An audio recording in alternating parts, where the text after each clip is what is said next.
Alrighty, folks. Welcome back to another episode of Playbreakers. We're excited to be here with y'all. Had a little bit of a break. Had a couple things we had to take care of. Fellas, how we doing? Amazing. My cholesterol's not great. Has it ever been great, though? That's a good question. I don't know. Yeah, absolutely inspiring stuff here, guys.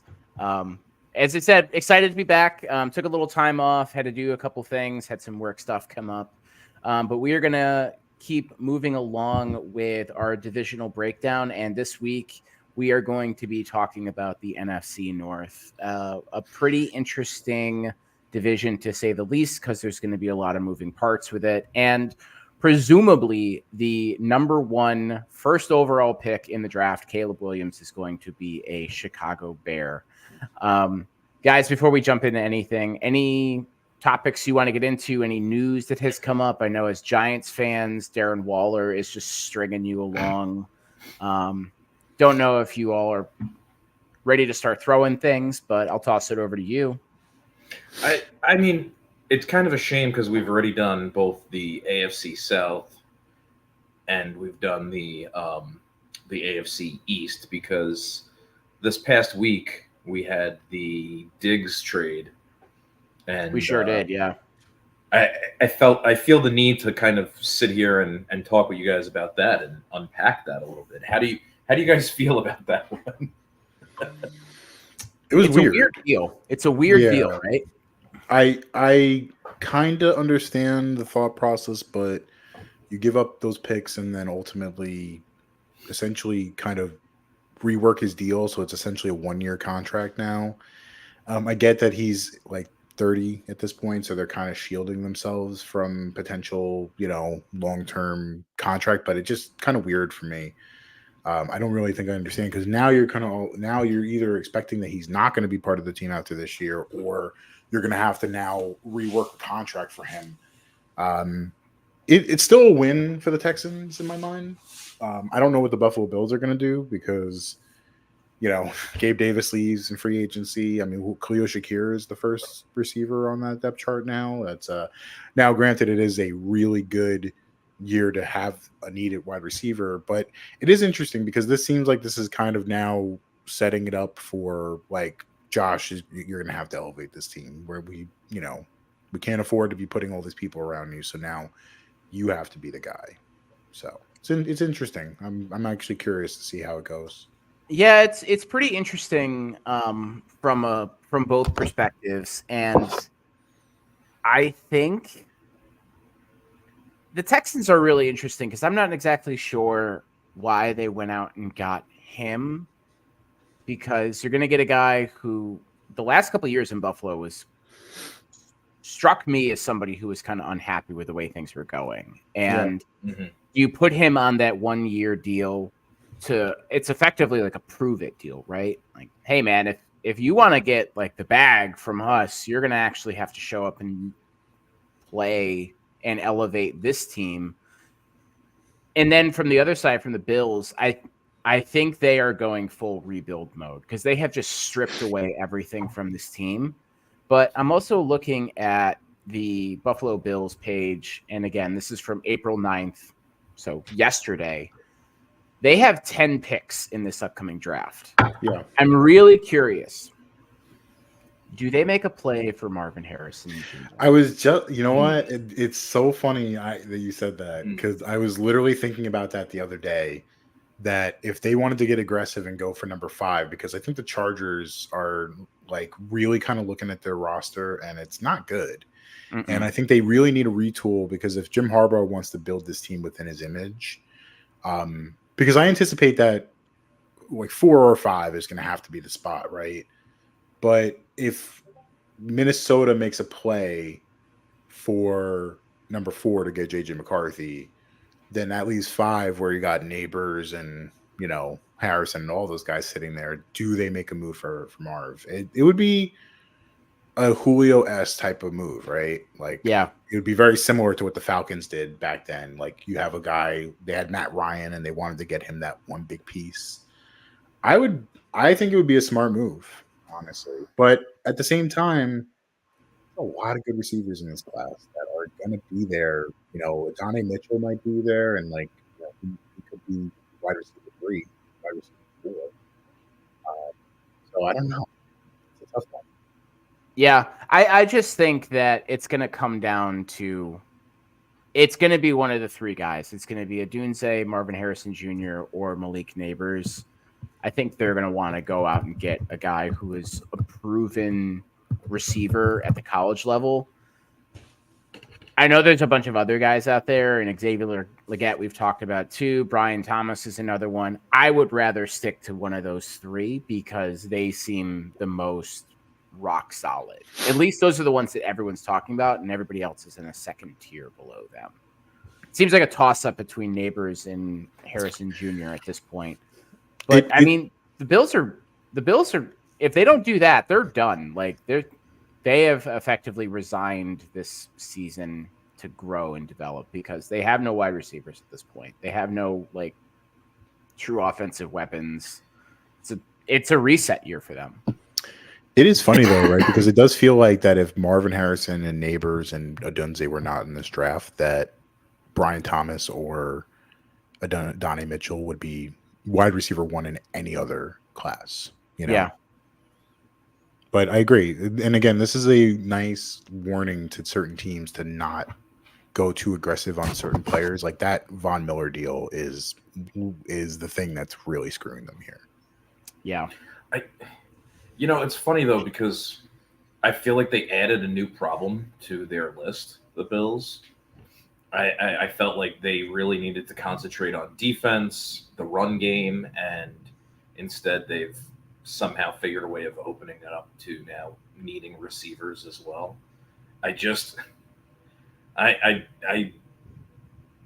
was a complete fire sale this entire offseason for them, right? Where do you like? You have to start fresh almost everywhere. Now, is this I except it wasn't a fire sale though. They just let all those guys walk. They cut them, or they it's let them walk. Yeah, Mitchell, Tre'Davious White, the 2 safeties, Poyer. Mm-hmm. I mean, they're really starting fresh everywhere. So they have needs all over the place. So that's also the downside of making a move from Marv, is that like you do have needs everywhere. So those 11 picks would be pretty useful to like rebuilding that team. I can't see them actually making a move with such tight capital here. And Josh Allen's, money is just going to go up. So yeah, yesterday's price is not today's price for him. Yeah, these are all, and he's going to be more relied on than ever. Especially this upcoming season. I just can't wait for Josh Allen to be traded to the Giants. It's going to be a glorious day. I really hope that day comes soon. Yeah, it's not going to. Let me live in my fantasy world for 2 minutes. It was just a thought though. I'm like, the Giants wanted to make an aggressive move. They could get this, they could get that pick and then trade it for Allen. I mean, if he goes to like Green Bay first, then he'll be on the Jets like the year before he retires. So yeah, exactly. Once he's like 45 years old and he's completely washed. The only guys that are penciled in as starters that they've signed are Curtis Samuel and Mike Edwards from Kansas City. So Curtis Samuel, enjoy that experience. He'll play like 7 games every year. And then Mike Edwards. He's good when he's healthy. Well, it's when he's healthy. Yeah. Someone made a very good point about this, is that he's actually Diggs' replacement at a much lower price, because if you look at what he averaged statistically last year, it was about the same as what Diggs had done as well. And he's younger and I know it's not a great argument, but it needs to be said that that might be part of the Bills' thinking in what they did or what they decided on doing. I mean, yeah, I mean, I guess, but still, like, never been a dominant receiver ever. now did Stephon Diggs win in this like trade in this scenario? Did he come out on top with this one, or is it? Well, that's the thing, right? Because they're apparently the Bills blocked a trade to Kansas City. I think he wanted to go to Kansas City, and Wow. smart, right? Of course, who would Yeah. want to play with Patrick Mahomes? But they basically said like that's the only team you can't go to. So, did you guys see that video of Diggs that was posted by the Texans? It's like one of those videos where it goes, "What's up, Houston? Stephon Diggs," like that video. Yeah, let's get to work or something like that. He said, "Excited to be here." He did that. Yeah, it's the long literally breath. did that. It's the long sigh. You're like, all right, time to go to work. He was like, "It's gonna be fun," and I was like, "That does not sound like some." Yeah, that's the kind of sound you make, and you're like, all right, time to go fix the lawnmower. It's something you definitely don't want to do. The genesis of this apparently though with the trade was that I think it might be like a lot of people are saying it's coming from Allen because it may not necessarily be cap related because his contract wasn't really tradable in the way that you would want it to be. So some people there was a story that came out that he apparently had kind of gotten on Josh Allen's nerves a little. And after the first game they lost to the Jets week 1. Josh Allen did not play well. The offense did nothing. There was like basically like I think they said that Josh was having like a really rough time after the game, was like kind of down, and a bunch of guys were going over, patting him, saying, "Don't worry about it." And apparently Diggs came up to him and no one can recall what he said to him, but apparently Josh like yelled at him and it was like, "It's one fucking game. Like, get out of my face," type of scenario. So that apparently seems like there was some tension. And it's so weird because Diggs was having like the first half of that season last year, Diggs was like putting up crazy numbers, and then all of a sudden just kind of started his numbers really dip. So I think there's something to that, the relationship between him and Allen that was kind of fractured. Yeah, I feel like every time I was watching a Bills game, it was Stephon Diggs like jawing at Josh Allen about something. And yeah, I mean, at a certain point, it's like, yo, man, you're a really good receiver, but you also are replaceable. And it's harder to find a quarterback that's good than a wide receiver that, we can essentially find either in the draft for cheaper or sign somebody who's cheaper. People laughed at me when I said that Devontae Adams was. Everyone laughed at you. No, but I said that the Devontae Adams signing in Vegas was a bad thing for Carr. And I said I feel like a lot of times there's a lot of quarterbacks that don't like having that alpha receiver because now you have like you can't really just rip it, right? You have to get it to that guy at least a certain amount of times. Mm-hmm. I feel like there is a downside sometimes to having these like top tier wide receivers is because they command so much of it that you really do have to focus on getting them their touches, and maybe there's certain plays that you would have went to somebody else because it's a better read, but you force the ball in because if God forbid, even if you win the game and Stephon Diggs gets 3 catches, he's not going to be happy about that. I mean, the same thing happened in Cincinnati where Jamar Chase was like, "I'm always fucking open." Yeah, I'm always looking open. Yeah, that's a guy who he literally played with in college, and like, yeah. I mean, for the most part, yeah, you are open, but to just blindly throw it at you every single time is, I mean, that's how teams lose, how guys get benched, and I think there is some merit to that. Essentially, where we've seen it with. I mean, Donovan McNabb, Terrell Owens is a great example. They had that one good year together, and it kind of crumbled after that. I'm trying to think of some other examples. Randy Moss on the Patriots. Randy Moss That- and the Patriots. Randy Moss pretty much kind of anywhere. Yeah, Randy was a tough guy, man. He was a tough personality. I But I mean, mean, I think there's something to that. Now, like Devontae Adams did not work. Has not really worked out in Vegas, especially when Derek Carr was there. Like, you know, and everyone was like, "Oh, they have that college relationship." It did not really bear any good results for either of them. So yeah. I mean, the situation was kind of shit too. So I think that might have something to do with it. But we'll 100%. see how it wraps. Gatto, I'll let you get the last word in here, and then we'll move on. Cool. How is this bad for Biden?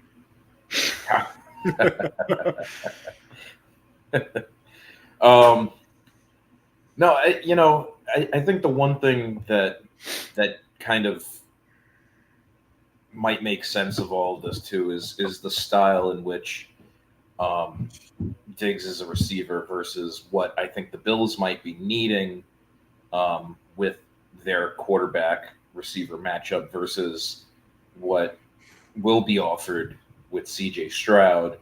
And Diggs is great at finding seams. And I feel that the Houston playbook will be better acclimated to giving Diggs those opportunities to find those seams. Instead of being the all-star number one, he's kind of taking a co-star role on that roster, right? And and I think that changes a lot of things. It changes the tension changes the attention, but it also changes the pressure on Diggs to perform. And it's a young receiver room, so there's a lot he can teach those guys to help them be better. And I think he's really at this point in his career, he's after a ring. So does anybody feel like this was overkill for the Texans? Like maybe they're trying a little too hard on this one. I love it though. I love the aggressiveness. I mean, the aggressiveness, yeah, but I feel like this is also the same kind of.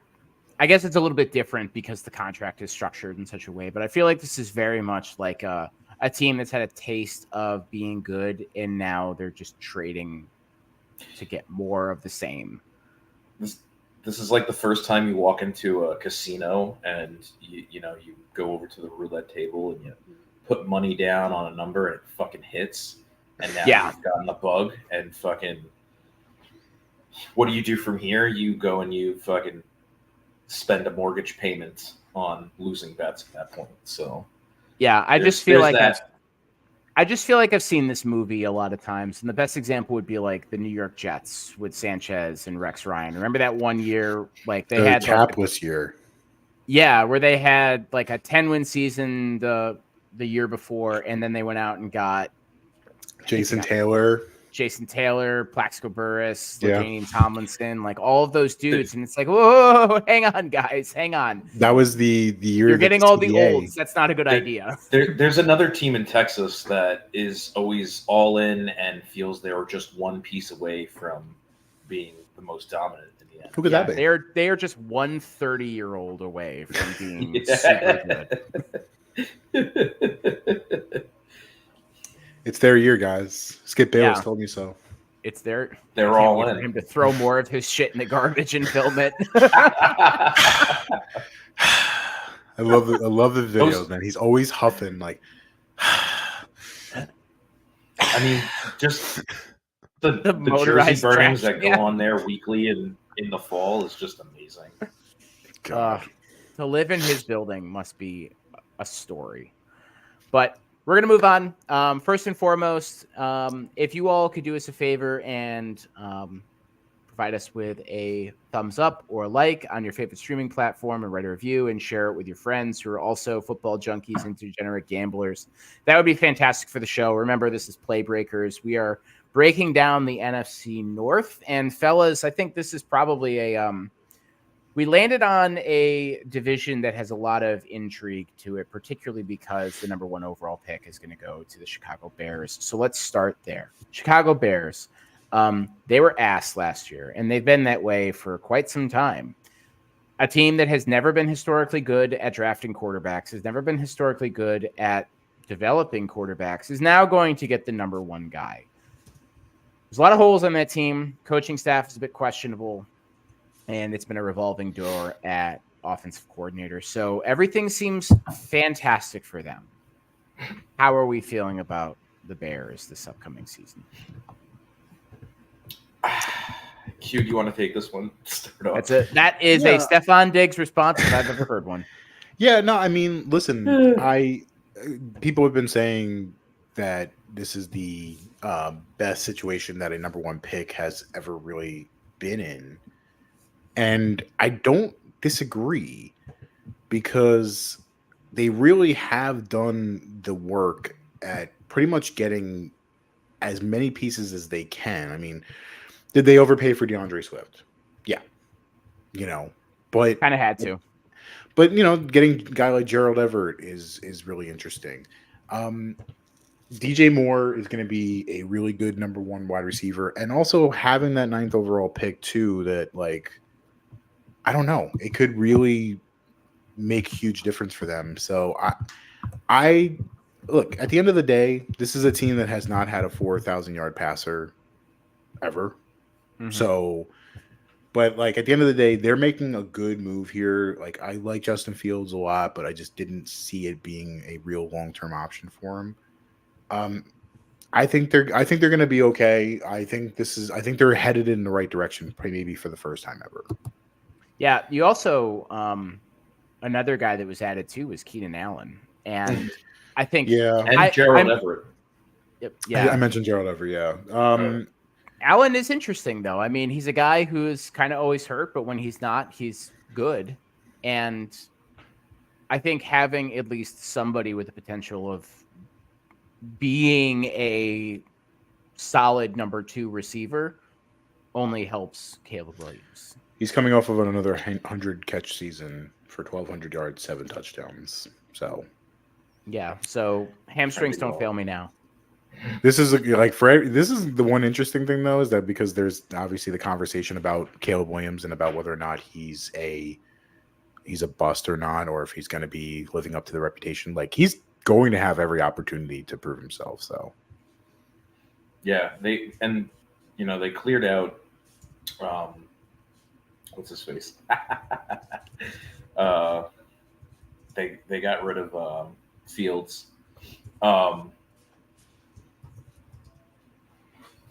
Sorry, guys. They got rid of Fields to make sure that there was no confusion or any sort of weird thoughts that might float through Caleb Williams' head. They're really taking this serious. And they are kind of, I think, sitting there saying, we got our lucky break, so we're going to make the most of it, right? Because they had no intentions or expectations to end up with the first pick in this way, right? Who would have thought that the Carolina Panthers were going to be that tragically bad this year? The Carolina Panthers did not think that. I mean, could have kind of guessed it or approximated it based on, like, what was going on that roster. But we're looking at a team, I think, that, for the first time in a while, really believes in themselves. And they're doing some smart things. They've signed some offensive linemen, which I can't see anybody succeeding with the way that line played last year or the year before. So they've really improved or trying to improve in that space, and that's a very critical part of this. Who did they sign? They signed Jake Curhan, Roy, Matt Pryor. Yeah. Coleman Shelton.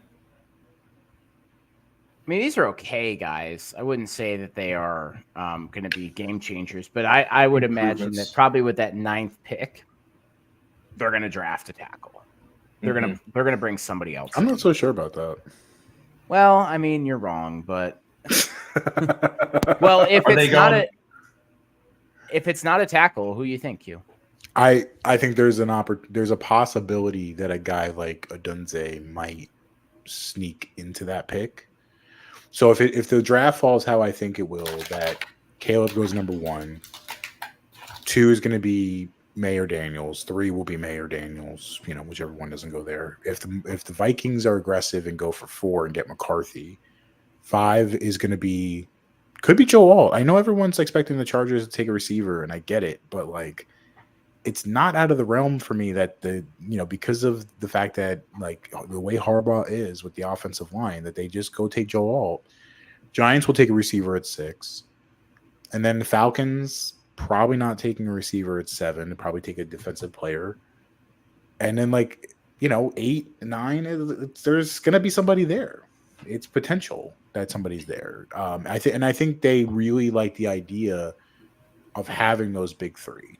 Having DJ Moore, who's kind of their expensive piece, Keenan Allen, who's their older, more savvy veteran, and then having like a guy who's going to grow with Caleb. So if Dunze is there at 9, I mean, like that's a value pick. So are we all sold on the Chargers taking Brock Bowers? Is that why? That's no. Okay, because not at 5. 5 is way too much. It would be kind of intriguing though to see the Bears take Bowers. I think the Bengals are going to get aggressive for Brock Bowers. That makes the most sense to me. Yeah, I mean, I don't remember exactly where they pick, but it's going to be QB, wide out. It's going to be potentially 4 quarterbacks and 3 receivers in the top 10. And so then 7 out of the 10 picks could be quarterback or wide receiver. I mean, which direction does Atlanta go in? I think they might be the only defensive player. I think Dallas Turner makes a lot of sense for them. I agree with that. I think Raheem Morris is their head coach now, right? Yes. I think he's going to want to make a statement on the defense because the offense, for the most part, is kind of just they have a lot of really good pieces. It's just that they've had R.D. Smith running the show, and he didn't know how to use them properly. But their defense, I mean, even when that team was good with Matt Ryan, like their defense was notably better. Like the Mike Smith era was solid. And I mean, I think they have the offensive side of the ball pretty much figured out. They just need to make sure that they can stop people. Yeah. And if the Chargers don't take a receiver, if they do take a receiver at 5, then Joe Alt's going to go 7. And I don't think Tennessee's going to take a receiver either, honestly. Because they got super aggressive in free agency for receiver. So I don't with Ridley there and Hopkins, it just doesn't really make sense to me. Yeah. So I could see Roma Dunze going 9. I don't think they would take Brock Bowers there because I think, with Cole Kmet having the season he did, I don't think they would. But you think about that though. Think about that for a second. Because they also drafted Darnell Wright last year at pick number 10, and he was really good for them. So I think they're willing to probably roll the dice on a guy. If Dunze is there, imagine having those fucking 3 guys as your receivers. It's pretty disgusting. Yeah, you can't say that they didn't put talent in front of Williams then, if that's the case. Then it just comes down to coaching and utilizing those guys. I mean, what more can you really ask for from a guy at this point? You got 3 stud receivers, a really good tight end, a good backup tight end, and an offensive line that is more than functional. It's not a bad offensive line. It was average last year. So I mean, he should be able to operate in that offense pretty easily. Yeah. Any question marks for this team in particular? I think from my side of things, it's really just coaching staff.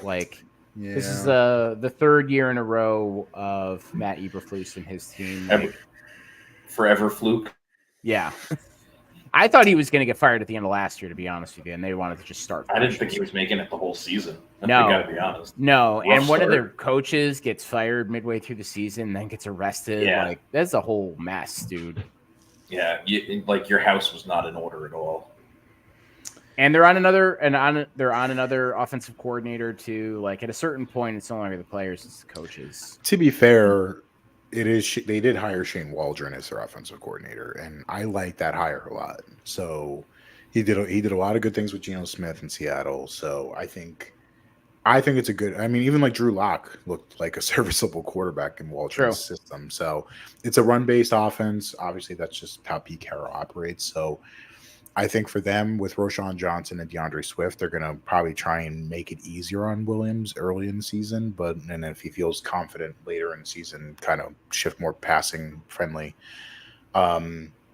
I don't know, man. Matt Eberflus does not inspire a lot of confidence for me, but the Waldron hiring at least makes it feel better because he'll kind of be running the offense by himself, and I think Eberflus will probably just focus on defense. It's not my ideal structure, but I can at least appreciate that they didn't just scrap everything and start over. But if you were going to do it, that was the time to do it. Yeah. Yeah, they missed the boat on that one. You can't do it after this season. Like if the Bears are bad this year, you can't do it, and then you're pushing it even further into the year you're 2. Screwing Caleb Williams. Yeah, you have to think about that. You're going to get a Trevor Warren situation where you held on to that coach for too long, and then finally hired, an offensive-minded guy. So, yeah. Gatto, any concerns? No, I think we've touched on, I think, the biggest one. Actually, in terms of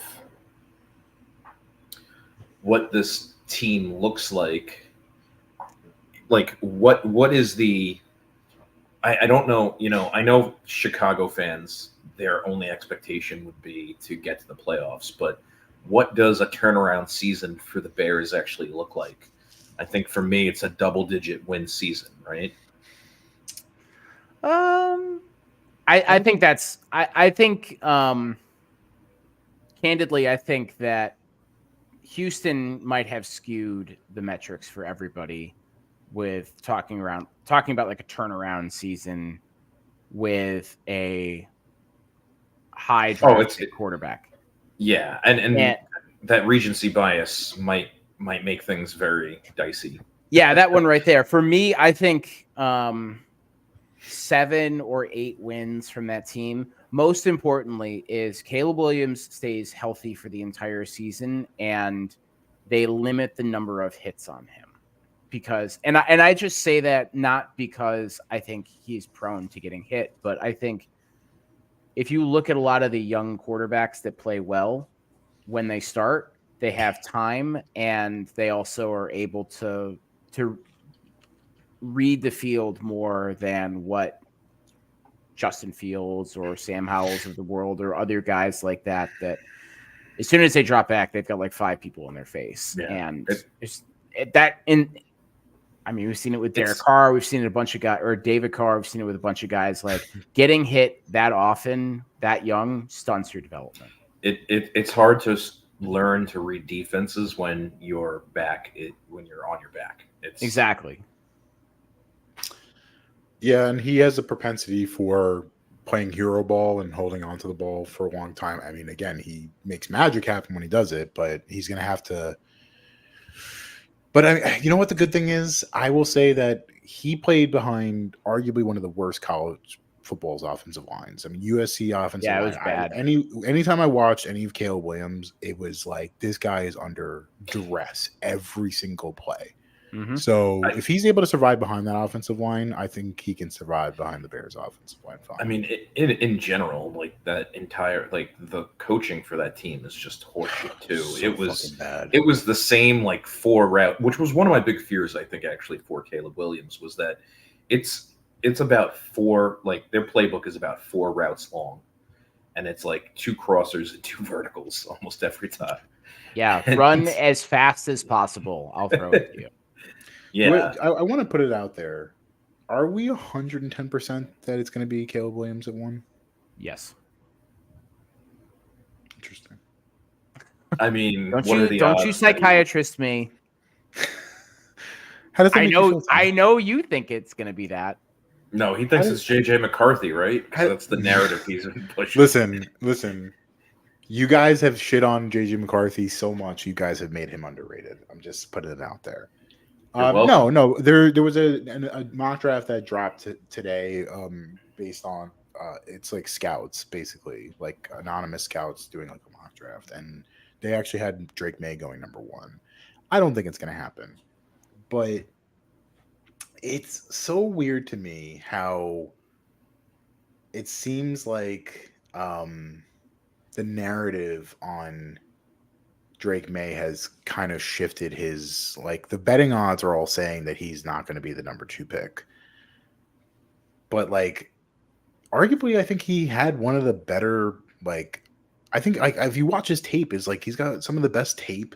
His pro day was really good. I'm not sure where this hate is coming from with Drake May, but like also I want to point out that go back to 2018, which is kind of like the barometer. Everyone said that Josh Allen or Sam Darnold was going to be the number one pick. It was unanimous. And then Baker Mayfield ends up becoming the number one pick. I'm just saying it's not impossible that, all of a sudden out of nowhere, we find out that something else is going to happen. So Jaden Daniels. Okay. Yeah. Sorry. Jaden, I mean, I don't see him taking the number one spot. I can see him taking the number 3, and not by any means because of his abilities, right? I think he's exceptionally talented. He has elite flashes. He is a great starting point for almost any team in this league. The thing is he the right fit for a team is probably the only thing that moves him into a different position. Is he going to be the right guy for that next team, right, in the draft? And maybe you compare him and you say, you know what, Jaden Daniels is ticking the boxes that we need to succeed at the position we are in this draft. We have this opportunity. We have that choice. He makes a better profile for us. We're going for it. That's the only thing that I really see.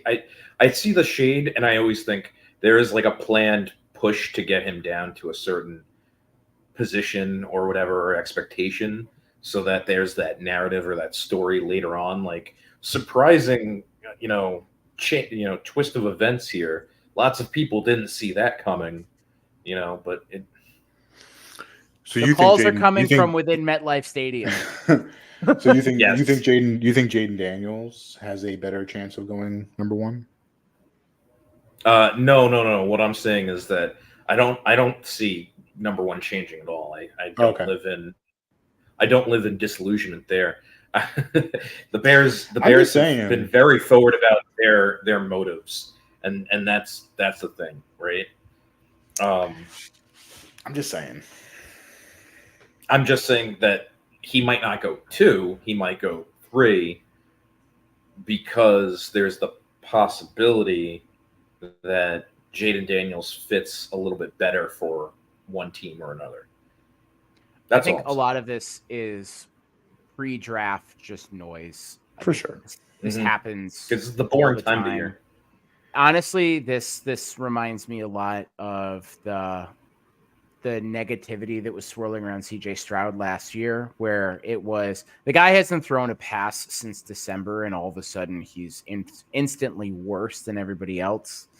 I think it's a lot of like what Gatto was saying, is trying to like bring him down to somebody who's trying to get him maybe at like a 6 or a 7, or even lower. 6, you say? 6, you say? But I like what is telling people Drake May is not that good. And again, I know people are watching tape and things like that, but nobody has new tape right now, and this strikes me as just like boredom. Like, hey, let's put something out there just to stir up a conversation. There's been a lot of hate on Drake May, and there is. Merrill Hodge said that thing too, like, oh, he's the guy that's going to get a GM fired. It's like, that is the most overused statement at this point, because apparently you can just say that for all of these guys now. I mean, Merrill Hodge was one of those guys that was on but his track record is interesting. I don't know if it's a consistent, but like he was one of the only people saying that Johnny Football was going to be like a bust, and everyone was like slobbering over him, and like he was like he's going to get somebody fired, and he did. I think he was also, I forget the other people that he was on, but he definitely has an interesting track record. I don't know if it's perfectly consistent, but like he's made some good calls before. So, but I don't see it either. I don't get it either. I think it's just being like, we are kind of bored. I think, you know what they call it? It's prospect fatigue. Mm-hmm. I think we just see a guy like that and we're like, yeah, you know what? You look like Josh Allen and Justin Herbert. You're probably fuck them. Yeah, you're probably not going to be as good as them. There's no way there's going to be another one of these guys that are big, tall, and strong, and fast. Like, you know what? You're probably Paxton Lynch.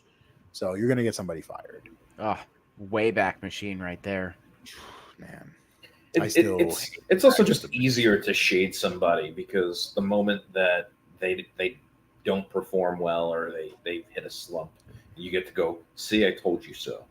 You get your name in the news too. You get your name like in a headline. Merrill Hodge says, Drake May is going to get somebody fired.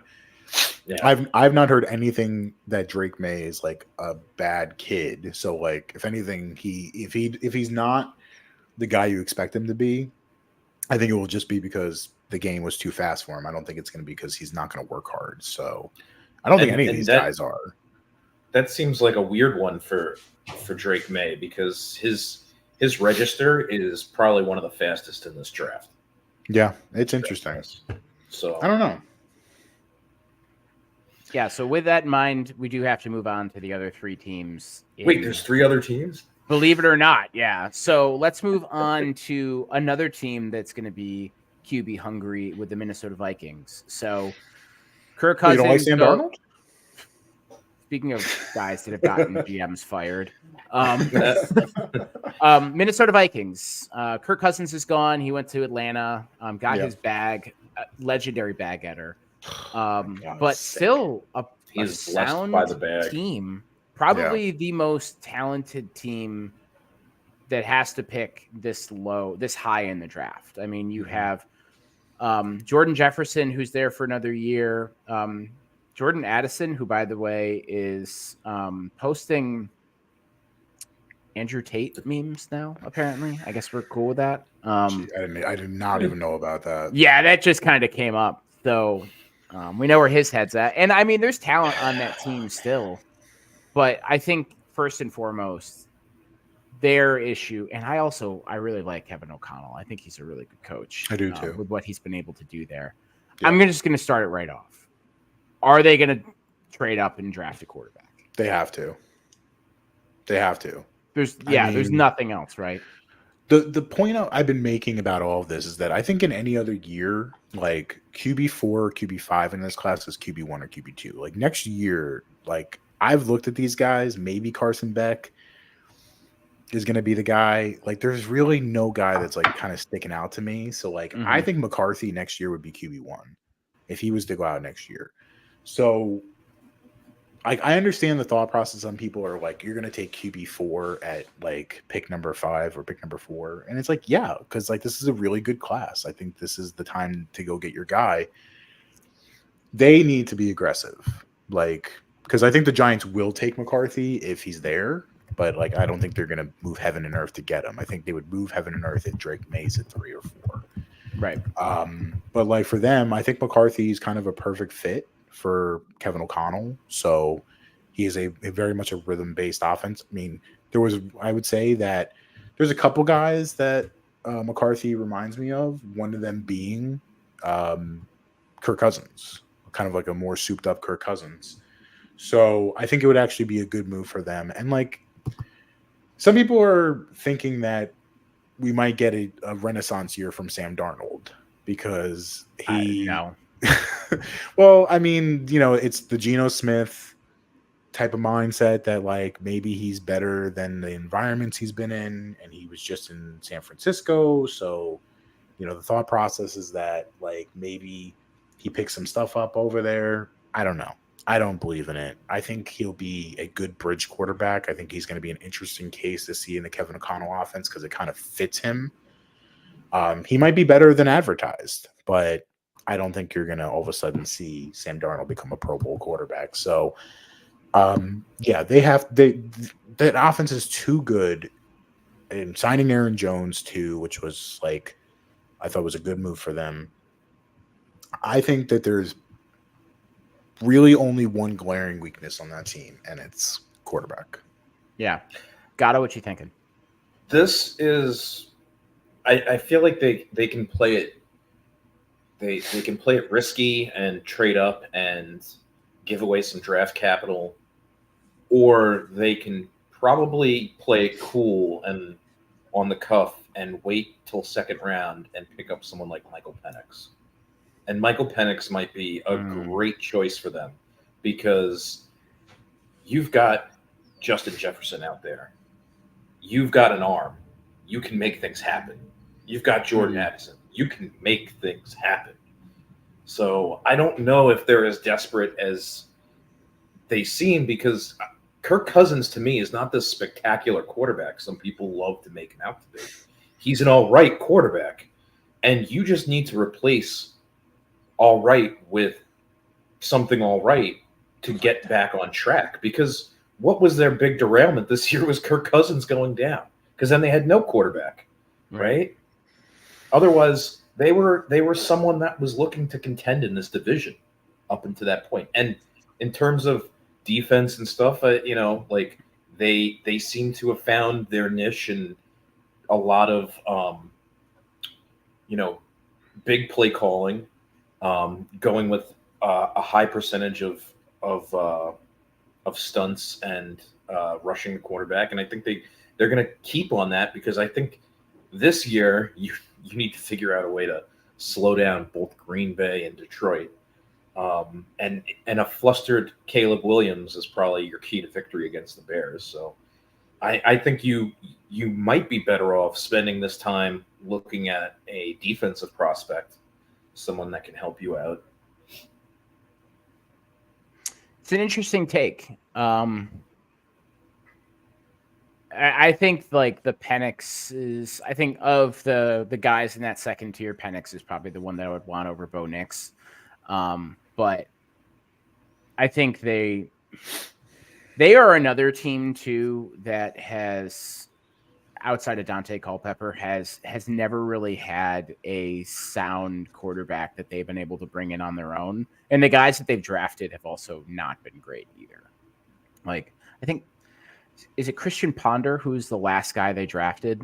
Yeah. That worked out super well for them. I think they would want to make a splash, and it's probably going to be McCarthy. I would just hope that they don't like rush him in, because I think he needs some time to get acclimated. I'm hard on JJ McCarthy because for various reasons, but if he ends up being good, that's great. My fear with him is that they say, oh, look at all the stuff that he did in college. Let's just throw him in and see what happens. And they end up really screwing up his confidence and making the game a little too fast for him. Now, that being said,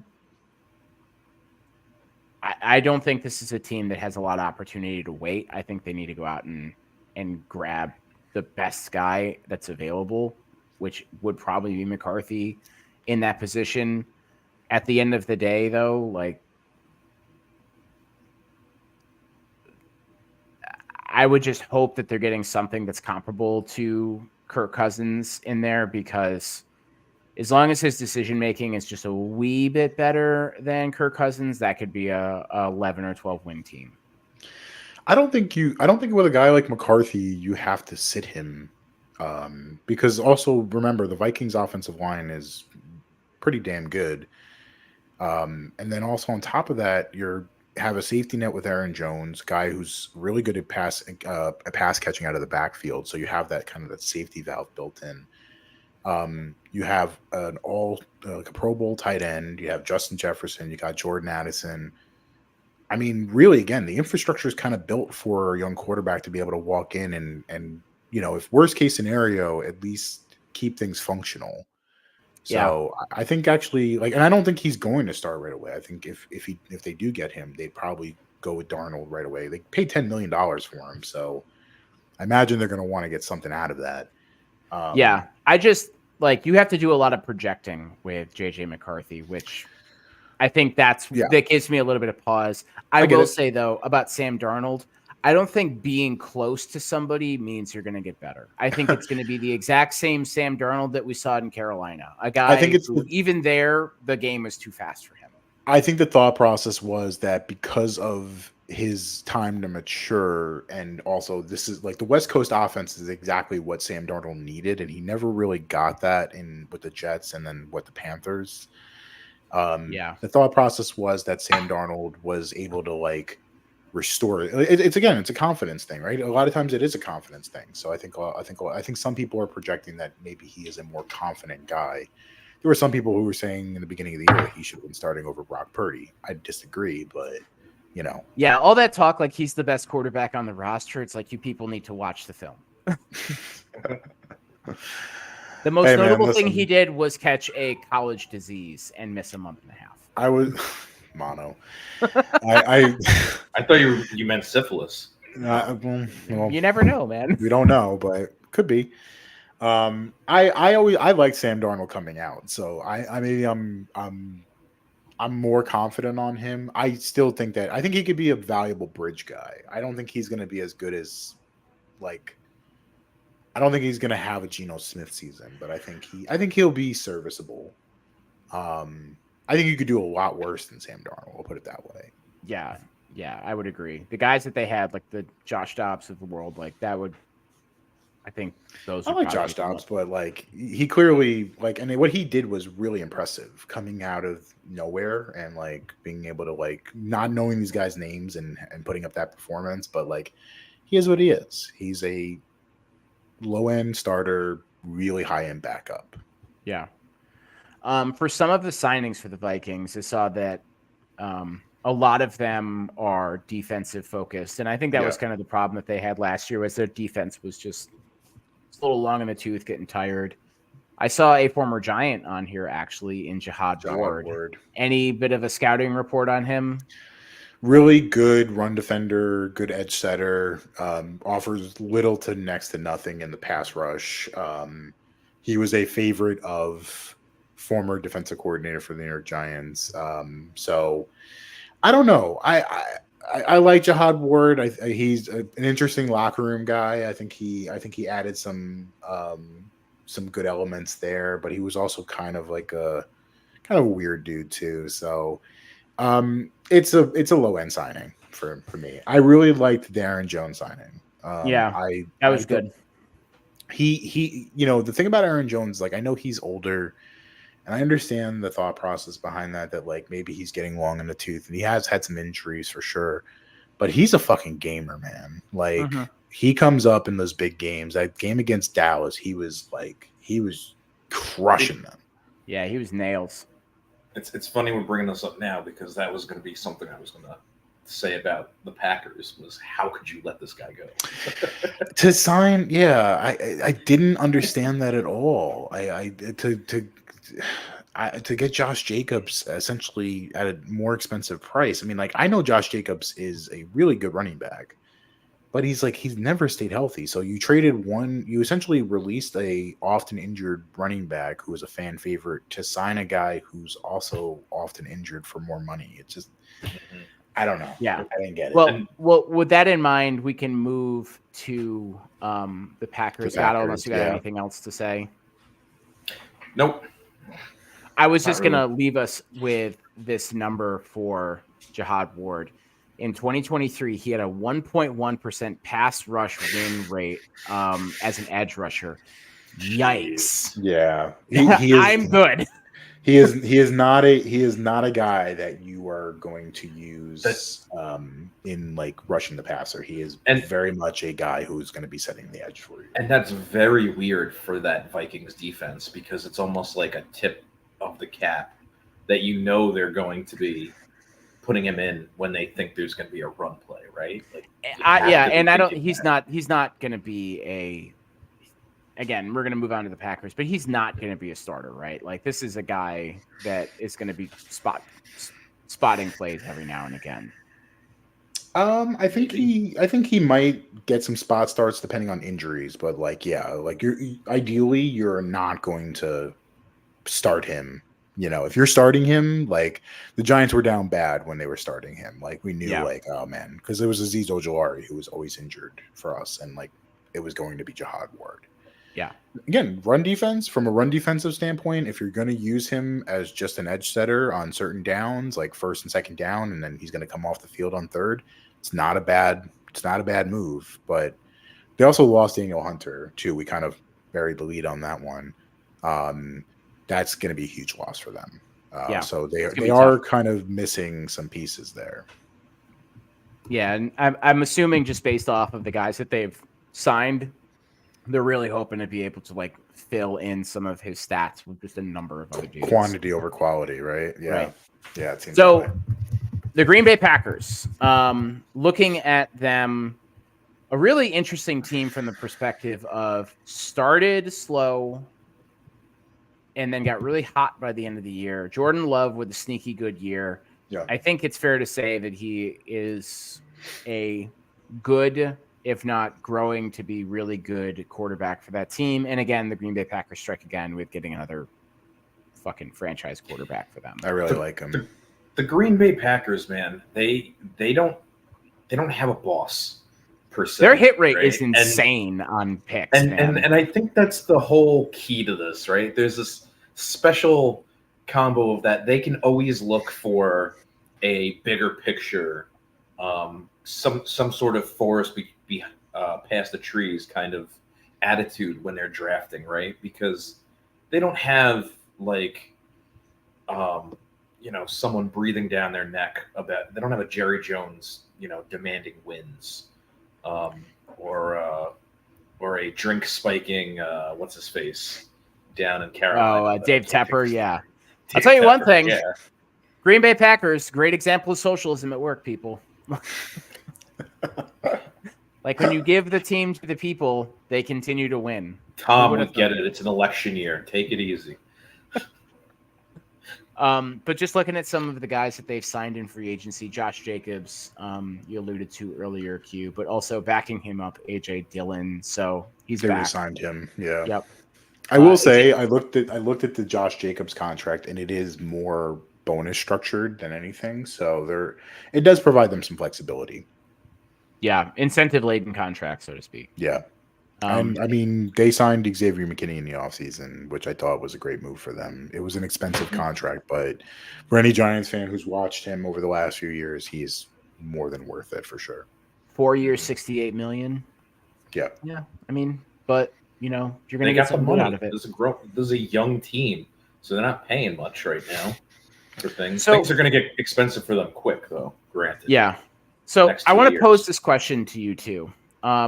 Outside of the Lions, the Packers are probably the most complete team without like the most glaring holes. Like they already have their quarterback. Vikings and the Bears are either getting or will have their quarterback by 3 weeks from now.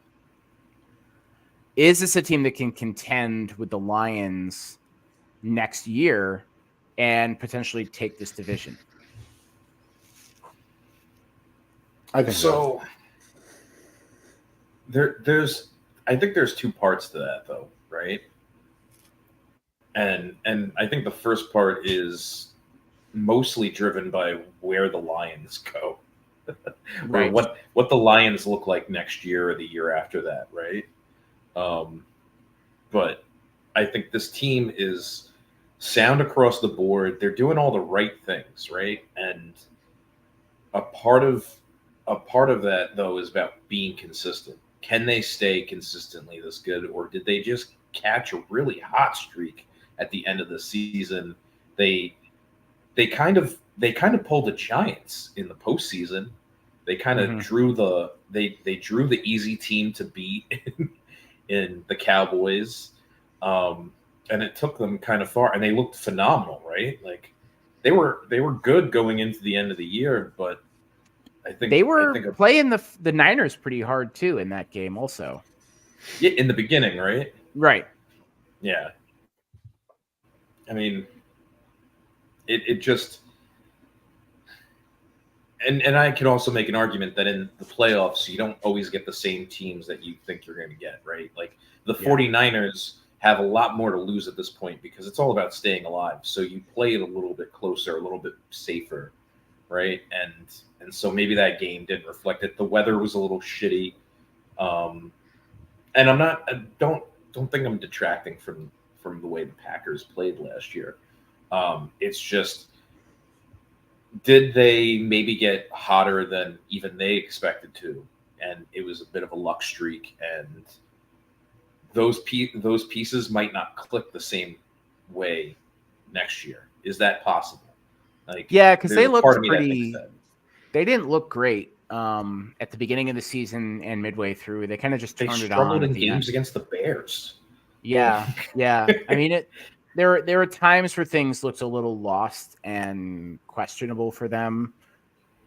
I would agree. I think this division is probably more dictated on what happens with the Lions than what happens with anybody else. But I think there's definitely some interesting pieces there in Green Bay, and I think they are, like so many teams, are going to be really driven by what that quarterback does, with what Jordan Love is able to do in year 2, and also what they're able to get out of Josh Jacobs. And Q, you had alluded to it, like they spent a lot of money on a running back who's already been in the league for quite a while too. And are you going to get a good example here, a Corey Dillon like performance when he went to New England, or are you going to get like a guy who finally got his free agent bag and is like 800 yards and meh, or a year of just like 1,000 and then that's it? Yeah, that's the hard part, is trying to figure that out. And I don't know, man. I honestly don't know how to feel about this team, to a certain extent, right? Because I feel like when you have a quarterback like Jordan Love, really anything is possible, because like he showed late in the season how good he really can be. Mm-hmm. But like the free agent moves are just kind of weird to me. Like the Josh Jacobs one, I would have probably just stuck with Aaron Jones for a little bit longer. Didn't really go out and get him like a top tier wide receiver, because their wide receiver room is a little bit weird. It's a couple guys that I like. Mark for me. Yeah, they're really invested in like the Romeo Dobbs and the Christian Watsons of the world. I like fine. Yeah, I like those guys, but I just like I just don't know how to feel like about them being like, they don't have like a true number one. So I don't know. I think there's definite possibilities, and the Packers are weird. They just feel like one of those teams that are like, no matter what, they're always in on it. Like it just feels like, even when you like, even this year, I think we all felt like this is a rebuild year, and it just all of a sudden, here they are. They're in the playoffs, and they're beating the Cowboys in the playoffs. I think they're going to be around. Tale is old time. Yeah, exactly. Yeah. So I don't know. I like it. I think I'm not sure how I feel about them directly. I want to see what they do in the draft, because I think that's going to be the biggest thing for me.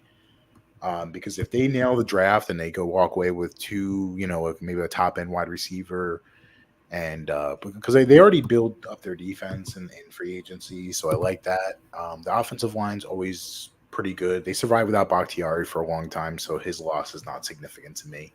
Yeah. But there's a lot to like about this team, but I just gotta see it first before I really can completely dial in for them. Yeah, I'm curious to see. Sporting News has them drafting at 25, Tyler Guyton from Oklahoma. So, but I think and it's a very Packers pick, by the way. But I think they need a little bit more of an impact player on offense than an offensive tackle. It would be nice. It would be nice, but my thought process on this is real simple. It is going to come down to the Lions, right? It is going to be, what do the Lions do?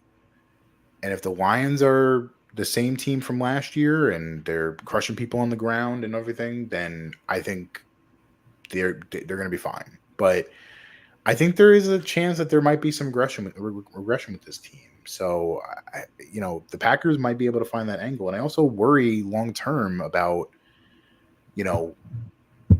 Jared Goff. Like, he's a contract that's coming up soon. They don't really have anybody behind him. So it's going to come down to, can he be that guy for them? So I don't know. Yeah. I do understand, though, why you would want to draft a offensive lineman with your first pick, though, if you are the Packers. And I think a big part of that is just that you want to protect what was a solid investment in your quarterback. I think they've confirmed they found their quarterback for the next foreseeable future. Not a whole lot of drop off from Aaron Rodgers, by the way. Yeah. He didn't get his moment to make them eat crow, and I think he was expecting to do that this year, and it never came. Yeah. I mean, Jordan Love, 4,000 yards, 32 touchdowns, 11 picks. Like that's a good trend. That feeds families in Green Bay. But yeah, I also wonder too, they seem to be a team that is never really within like the top half of the draft. They're always in like that mid-20s pick. And Steeler syndrome. Steeler syndrome is a good way to put it. Yeah. Where they're never able to they have to do a lot of finding. And I've looked at a couple of mock drafts too, and nobody has a consistency on who they are probably going to pick. And I think they could also be primed too to move up and grab one of those top end wide receivers. Because I mean, we were just talking about it. They need somebody who's going to be a little bit more of an impact player. Like Romeo Doubs and Christian Watson are like, they're up and down, right? Like one will have a couple good weeks. The other one will have a couple good weeks. I mean, I had Romeo Doubs on my team, on my fantasy team last year, and he just sat on my bench forever. Because he just didn't do it. Right. He didn't do enough over a series of weeks to show like, hey, this guy should be either in a wide receiver position or at the flex.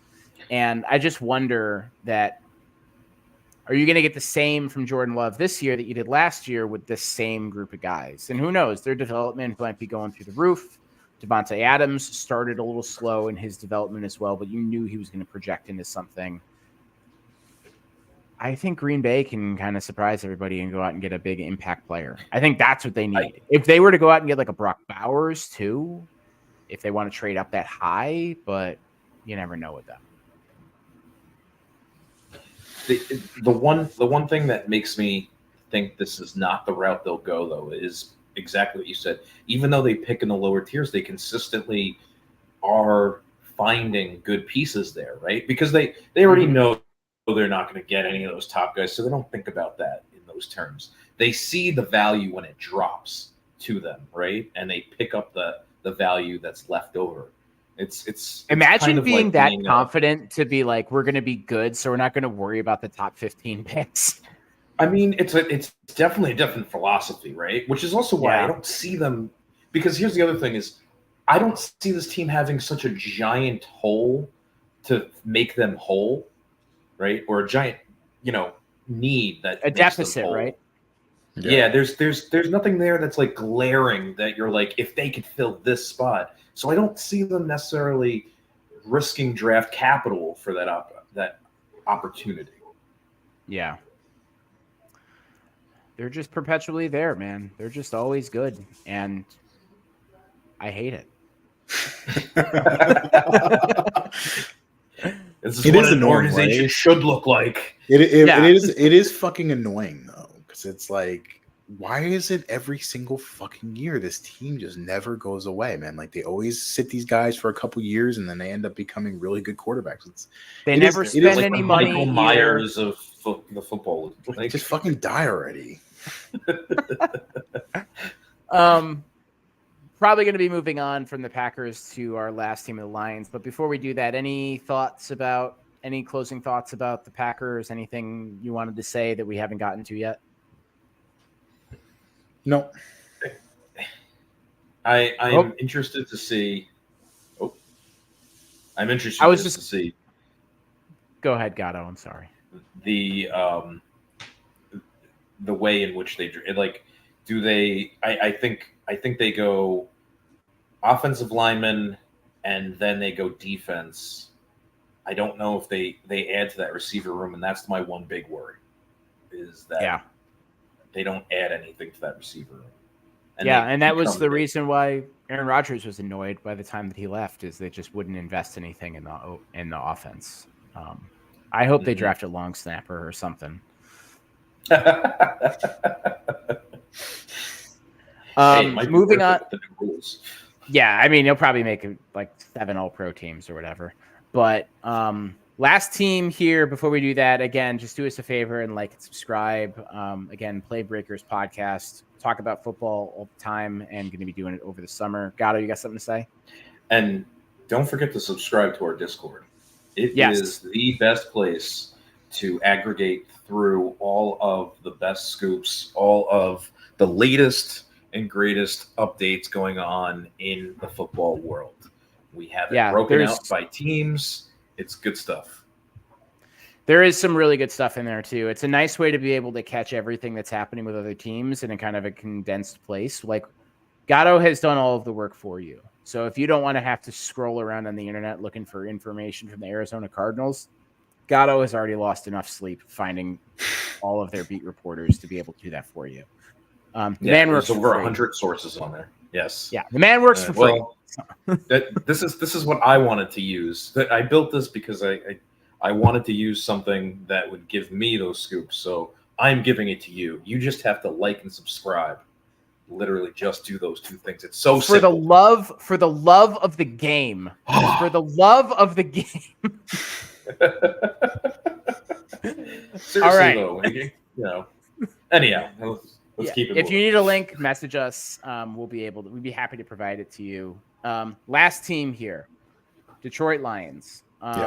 So team that went to the playoffs, went to the NFC Championship game, lost to the 49ers. A lot of talent on this team. Definitely a feel-good team.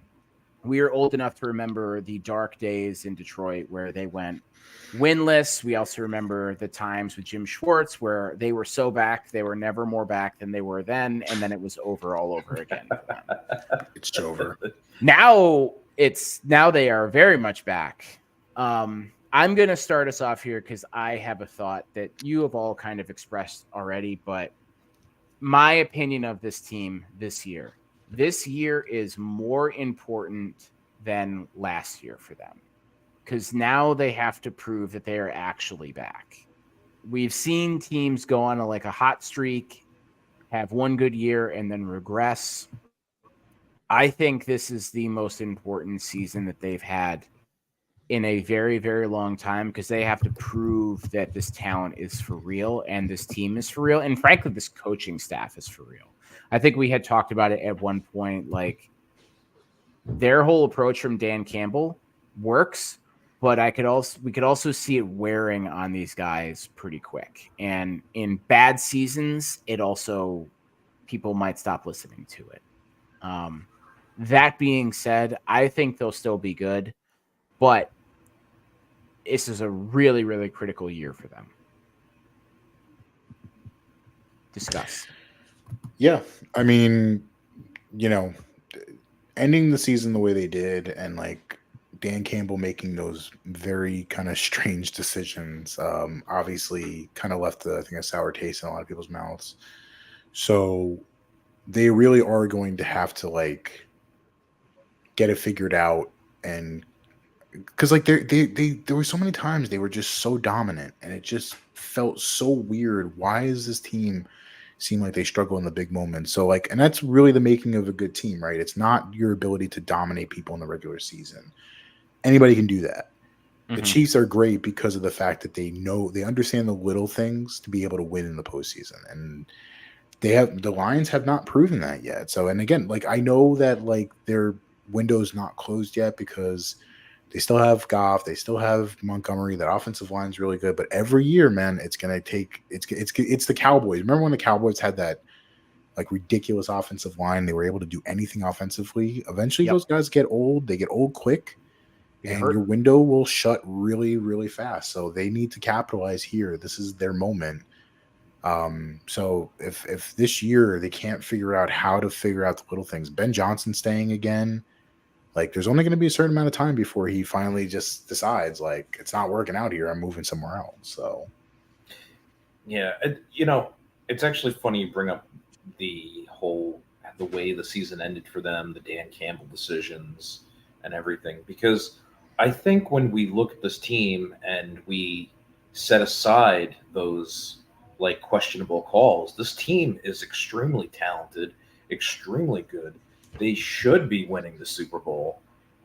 And it actually makes me kind of worry the biggest thing that they need this offseason is maybe some more level-headed coaching. Maybe Dan Campbell's a little too extreme at points, and I think we've talked about this. But I worry that that's their biggest thing, and that's not something they can get in the draft or build necessarily because it's part of his mindset. And I love his mindset. I love Dan Campbell, but these are things that I really worry about because it's those weird calls that take a great team that's performing great, and they're not dumb calls. They're just maybe too extreme, I think is a word there. They're too risky. Yeah, they're comparably, and I know he balks at convention, but there's only so many like motivational quotes that you can live by before it's just stock for your poor decision making. Yeah, you can only run a team so long on like 1,000 milligrams of caffeine and Skull long cut. Dude, it's insane. That is such a risk. I mean, I hope that like whoever's like bringing him his like coffee throughout the day is like watering it down more and more with like decaf or something. Like he's not gonna be able to survive. He might not last. He's not gonna last. Like I can have heart palpitations hearing that he's drinking that much caffeine. Yeah, like sleeping on like a cardboard box in his office, just all juiced up the whole time. I imagine he actually like in his home, in his bedroom, like his wife sleeps on like a very nice plush sofa, but then or bed, but then he is literally sleeping on a slab of concrete, no pillow. He's sleeping on one of those like metal fold-out chairs. It's a prison cot without the cot part. Yeah, without the mattress. It's just a metal frame. Oh. It's just chained to the wall. He listens to, like, it's like My Cousin Vinny, where he finally sleeps in the prison, and he's like, he can fall asleep because of the sound of the prison riot. He's just got his headphones in, and it's just like prison riots. Yeah, it's just prison riots in his head. It's just the sounds of like cars crashing into each other.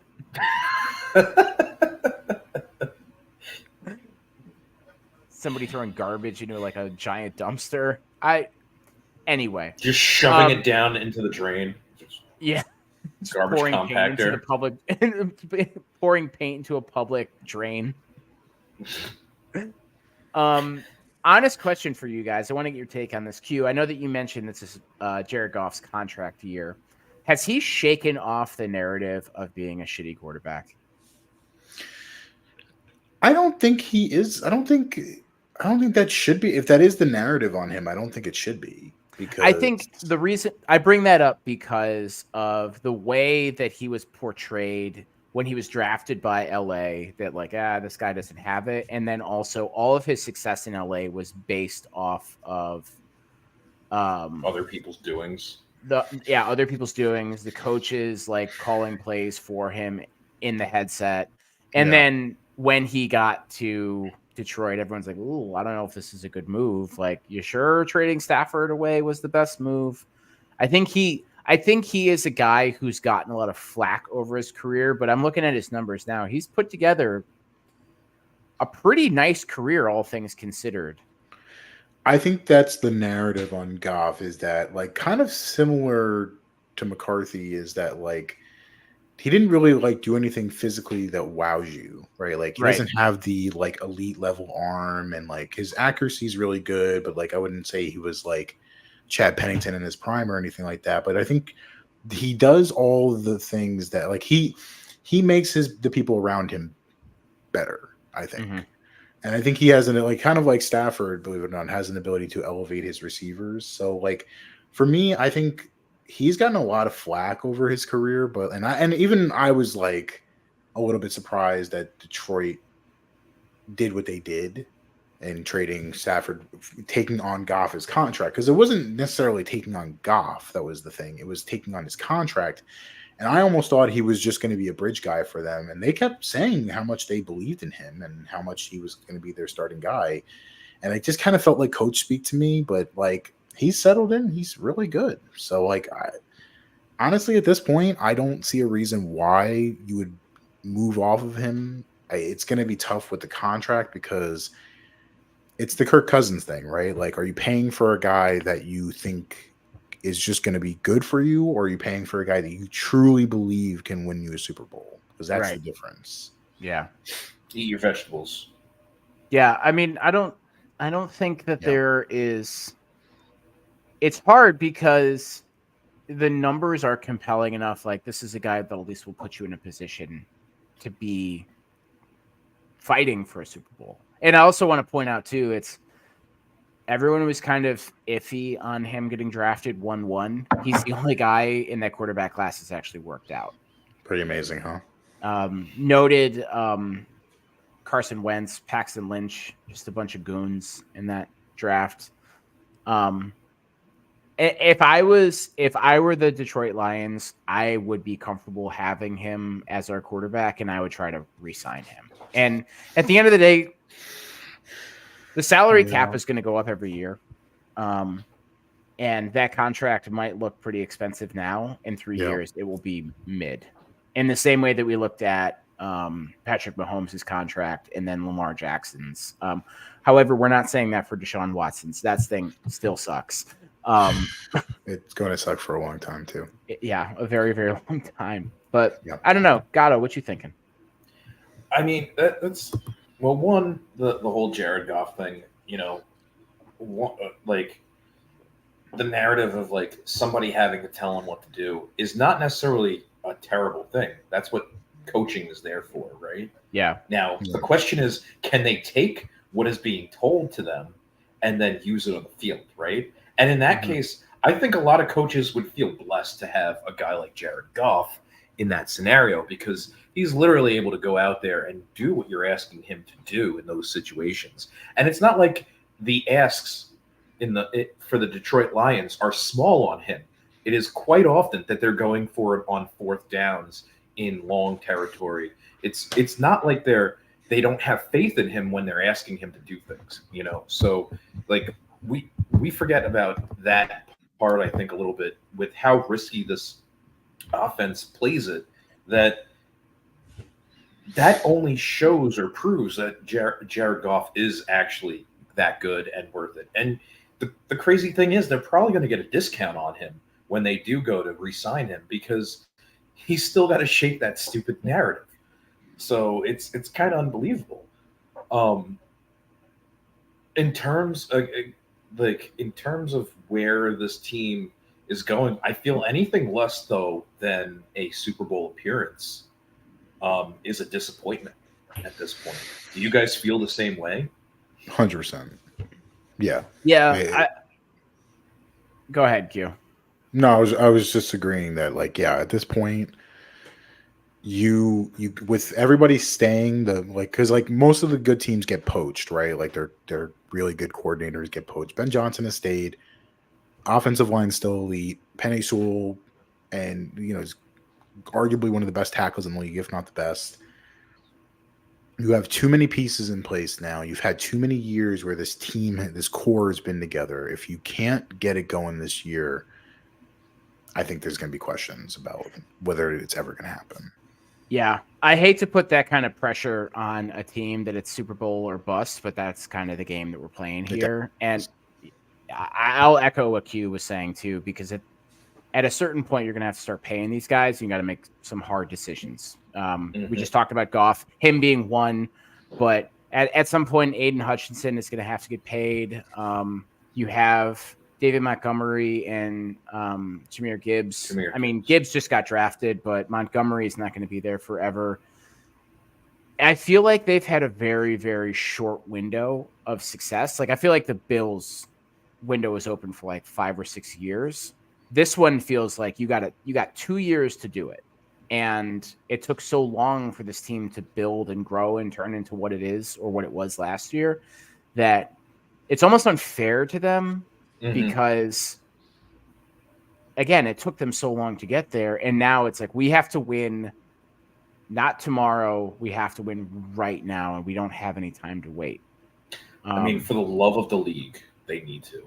Yeah. Because if I have to see another Niners friggin' Chiefs Super Bowl, I'm gonna lose my shit. I'm just gonna turn on the Home Shopping Network and then just watch the highlights. The Puppy Bowl is where it's at. I'm just gonna cut the grass that day in the rain. In the snow. And with an electric lawnmower. I can't do that again. I can't watch another bullshit Super Bowl where it's like, oh, the 49ers are going to win it. And then they just get vertigo and everybody collapses on the sideline.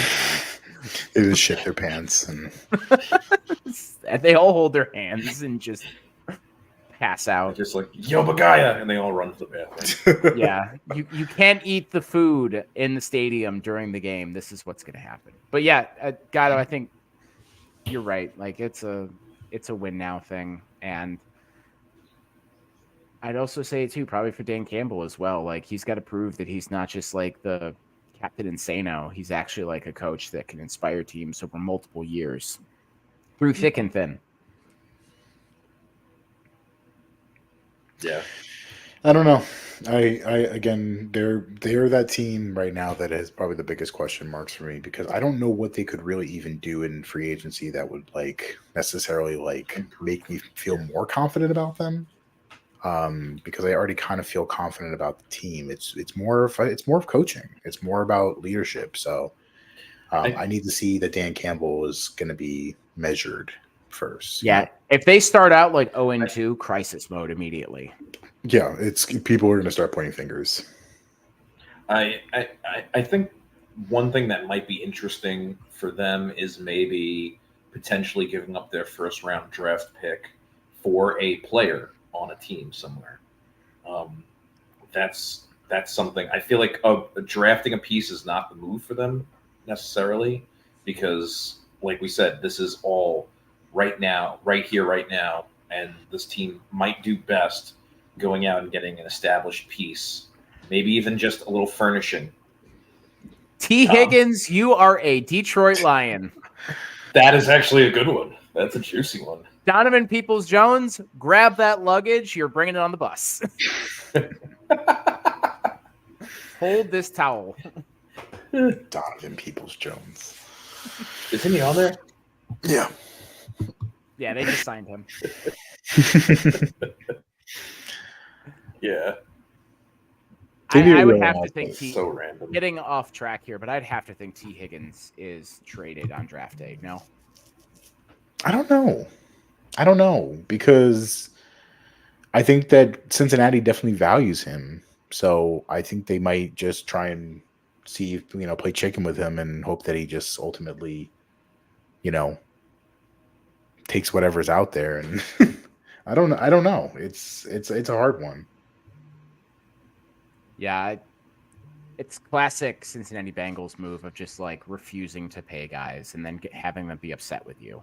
So I could very easily see the Lions saying like, "Hey, he doesn't want to play for you. We'll give him a contract." But then that gums up the works for everybody else there too. So yeah, as I say, we'll see what happens with them. But we're coming up on time here, guys. Anything else to add about either the Lions or the other teams in the NFC North or just the NFC North in general? Nope. If there is not a team in the NFC North in the Super Bowl this year, it would be a very dead look for the NFL. That's a take. That's a take. Yeah, that's a big take right there. All right, folks. Well, that does it for us for another episode of Playbreakers. Thanks for tuning in this week. Really appreciate your ears and also your thoughts. Let us know who you want us to cover next. The draft is coming up, and we might need to press pause on our divisional breakdowns to talk more about the NFL draft and the reactions to it. Do us a favor and like and subscribe on your favorite streaming platform. You can also find us on YouTube, but also Gatto had mentioned the Discord. You can jump in there and catch all the action on there as well for your favorite team or just shit talk in general. But that does it for us, folks, and we'll see you later. Thank you.